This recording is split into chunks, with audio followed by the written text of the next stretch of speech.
जय गणेश। मैं पंडित दौलतराम सारस्वत आप सबका इस YouTube चैनल पर स्वागत करता हूं।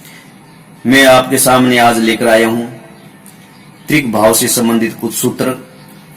त्रिक भाव कौन से हैं, त्रिक भाव का अन्य भाव से संबंध, अन्य भाव से त्रिक भाव का संबंध होने से क्या फल होता है, आइए जानते हैं। पहला सूत्र, त्रिक भाव किनको बोला गया? त्रिक भाव छठे भाव को, आठवें भाव को और 12वें भाव को त्रिक भाव बोला गया है।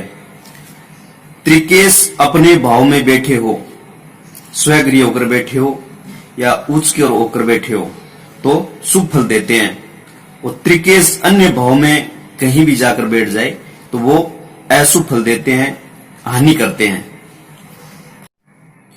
दूसरा सूत्र, जिन भावों के स्वामी त्रिक भाव को छोड़कर अन्य भाव है उनके स्वामी अगर त्रिक भाव में आकर बैठ जाए तो हानि होती है, अर्थात उन भावों के फल में न्यूनता आ जाती है। तीसरा सूत्र, त्रिकेश जिस भाव में बैठ जाए और उस भाव के स्वामी त्रिक स्थान पर आकर बैठ जाए तो उस भाव की अधिक हानि होती है। चौथा सूत्र, त्रिकेश अपने भाव में हो, स्वगृह होकर बैठे हो और इनके साथ कोई और अन्य ग्रह न हो तो ये शुभ फल देते हैं, अति उत्तम फल देते हैं। पांचवा सूत्र, त्रिकेश किसी भी भाव में जाकर बैठ जाए और उस भाव का स्वामी स्वगृह होकर त्रिकेश के साथ में बैठा है तो उस भाव का अशुभ फल चिरस्थायी काल तक नहीं रहता है।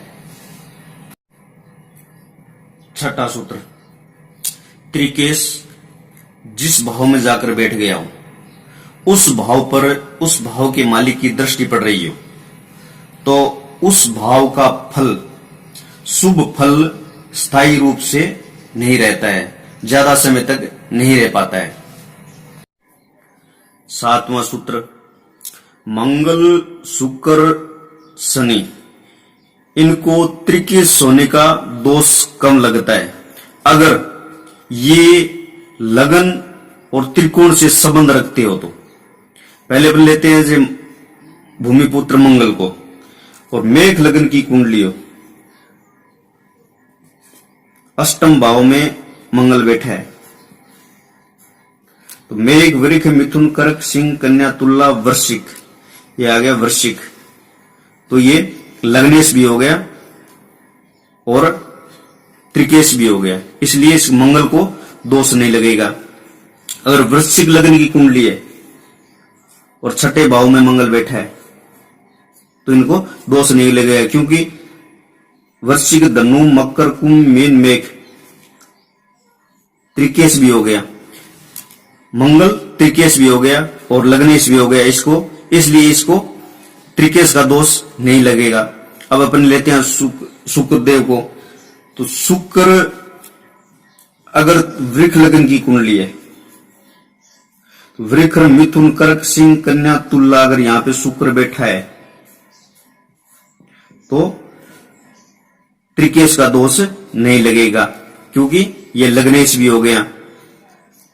और अपने तुला लगन की कुंडली लेते हैं, तुला वृश्चिक धनु मकर कुंभ मीन मेघ वृष, ये अष्टम भाव में वृष आ गया और यहां पे अगर शुक्र बैठा है तो त्रिकेश दोष इसको नहीं लगेगा, क्योंकि लग्नेश हो गया। उसके बाद में लेते हैं अपने शनिदेव को, सूर्यपुत्र शनिदेव को, मिथुन लगन की कुंडली है, मिथुन कर्क सिंह कन्या तुला वृश्चिक धनु मकर और कुंभ, अगर यहां पे शनि बैठा है तो ये आ गया मकर और ये आ गया कुंभ, क्यों? त्रिकेश भी हो गया और त्रिकोणेश भी हो गया, इसलिए शनि को त्रिकेश भाव का दोष नहीं लगेगा, त्रिकेश का दोष नहीं लगेगा।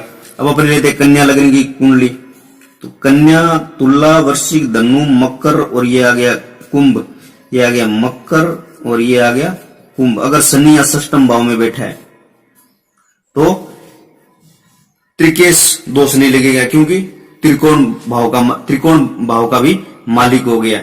इसलिए लग्नेश होने के कारण और त्रिकेश होने के कारण इन ग्रहों को दोष नहीं लगता है। इन ग्रहों में दोष में न्यूनता आ जाती है। 8वां सूत्र, त्रिकेश के अतिरिक्त किसी भी भाव के स्वामी लग्न में, केंद्र में, त्रिकोण में बैठा हो वह उस भाव के लिए शुभ फल कारक होता है। आज हमने त्रिक भाव से संबंधित कुछ जानकारी प्राप्त की। ये जानकारी आपको कैसी लगी, इनबॉक्स में आकर अपनी राय जरूर व्यक्त करना और ज्यादा से ज्यादा इस चैनल को सब्सक्राइब करना। जय गणेश।